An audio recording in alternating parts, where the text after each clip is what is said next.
Avez-vous jamais entendu l'histoire? La façon dont le meilleur récitateur du Coran de Mohammed a abandonné sa religion et est devenu un apostat?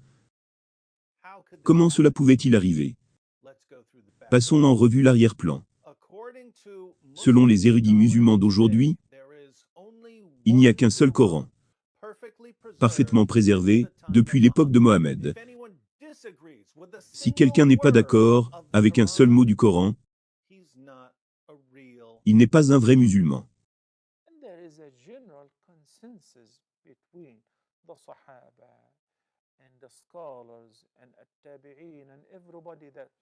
There is only one copy of the Quran, and anyone who has a doubt that any word of the Quran is not from it,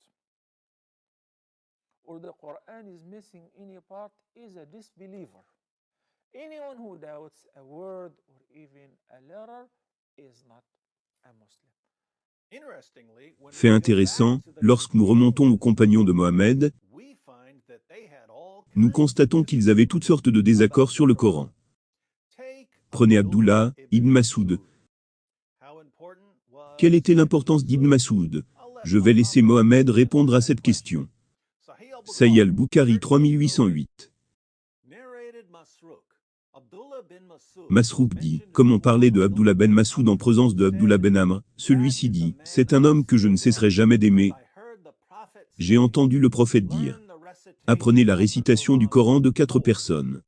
De Abdullah ben Masoud, il le cita le premier, de Salem l'affranchi d'Abu Odefa, de Moad ben Jabal, et de Oba ben Kab. Donc Mohammed a donné à ses suiveurs une liste de ses meilleurs récitateurs du Coran, et Abdullah ibn Masoud était le premier sur sa liste. Et c'est un problème, parce que lorsque Mohammed est mort, et que ses suiveurs ont commencé à rassembler leur propre version du Coran, Abdullah ibn Masoud n'était même pas d'accord avec les autres musulmans sur les chapitres censés être dans le Coran. Selon Ibn Masoud, sourate 1, sourate 113 et sourate 114 ne sont pas censés être dans le Coran.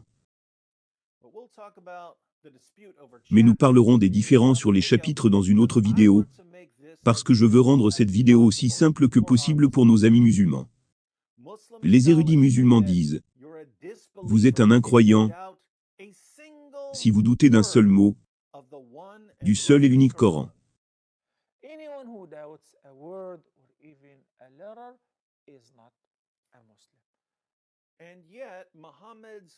Et pourtant les propres compagnons de Mohammed avaient de tels doutes. Voici un exemple que nous trouvons encore et encore dans les sources les plus fiables de l'islam. Sahih al-Bukhari 4944. Ibrahim dit, à l'arrivée des compagnons de Abdullah, à Cham, Abu Darda alla à leur recherche, et put les trouver, et dit, qui d'entre vous récite le Coran suivant la récitation de Abdullah? Il dit, nous tous. Abu Darda dit, et qui d'entre vous récite le mieux? À cette question, on lui désigna Alkama.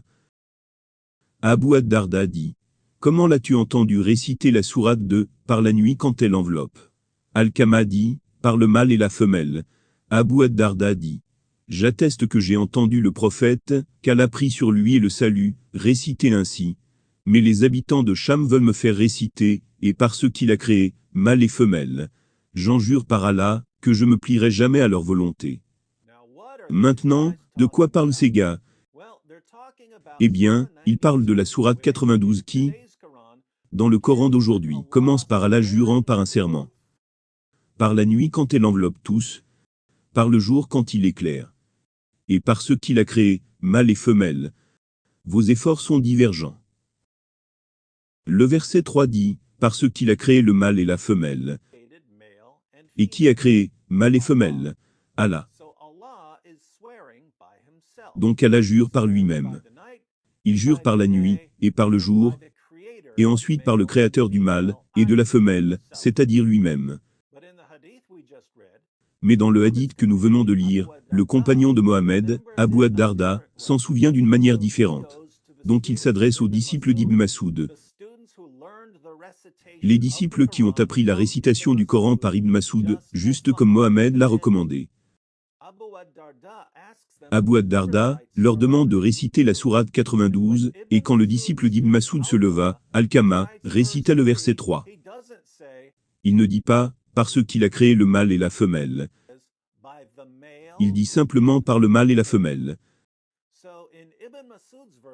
Donc dans la version d'Ibn Masoud, Allah jure par le mâle et la femelle, pas par le créateur du mâle et de la femelle. Ibn Masoud a appris cette sourate directement de Mohammed lui-même, et il l'a récitée différemment de ce que les musulmans récitent aujourd'hui. Ici, un musulman pourrait répondre, eh bien, peut-être qu'Ibn Masoud a mémorisé incorrectement. Mais il y a deux problèmes ici. 1.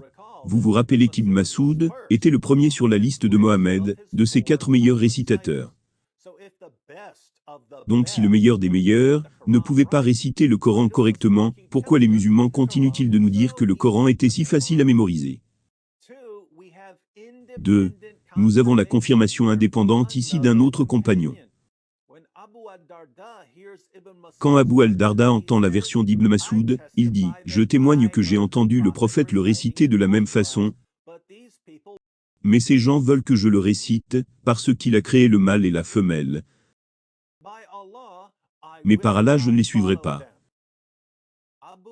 Abu al-Darda a également appris la sourate directement de Mohammed, et il dit que la façon dont les musulmans récitent le Coran aujourd'hui est fausse, et qu'il ne les suivra pas.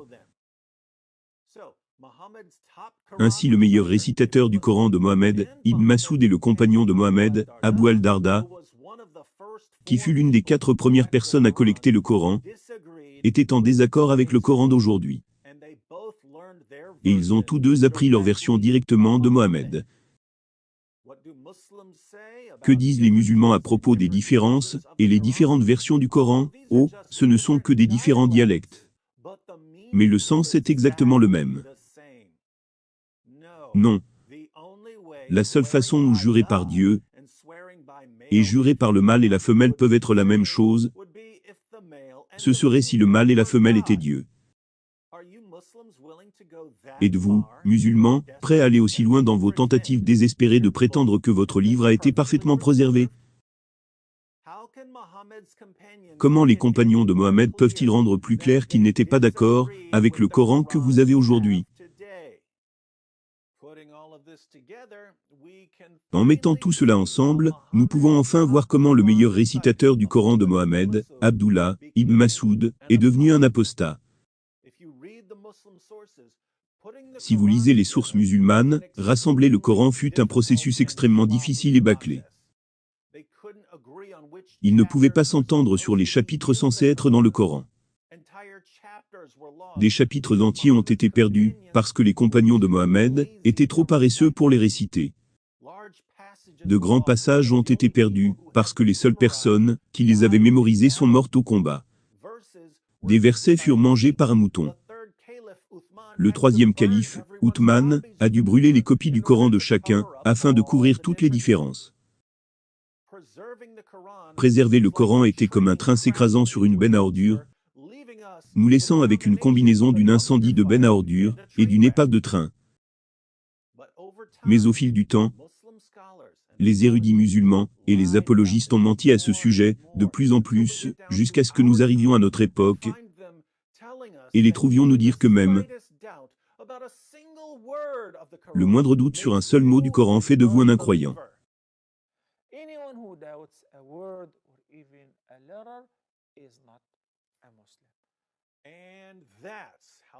Et c'est ainsi que le meilleur récitateur du Coran de Mohammed est devenu un apostat. Depuis 14 siècles, les musulmans ont réécrit leur histoire et révisé leur religion. Mais ils ont tellement réécrit et révisé que les propres compagnons de Mohammed ne sont plus qualifiés pour être musulmans. Les érudits et apologistes musulmans d'aujourd'hui ont construit leur religion sur du mensonge. Ils sont si désespérés de maintenir le mensonge qu'ils sont prêts à transformer les compagnons les plus proches de Mohammed en menteurs et apostats. Ce qui est étonnant ici, c'est que les musulmans ne semblent tout simplement pas s'en soucier. Ils aiment le mensonge sur le Coran plus qu'ils n'aiment les compagnons qui ont rédigé le Coran. Alors maintenant les musulmans modernes appellent la première génération de musulmans apostates. Aussi triste et pathétique que cela soit-il amusant à regarder. S'il vous plaît les musulmans, dites-nous plus sur votre livre parfaitement préservé. Et après nous avoir tout raconté sur ce miracle du Coran, assurez-vous de regarder les vidéos de cette liste de lecture, car vous en savez tellement peut-être, que vous pouvez expliquer pourquoi les propres compagnons de Mohammed ont continué à inventer des histoires sur le Coran corrompu. Pourquoi dirait-il cela à propos d'un livre parfaitement préservé,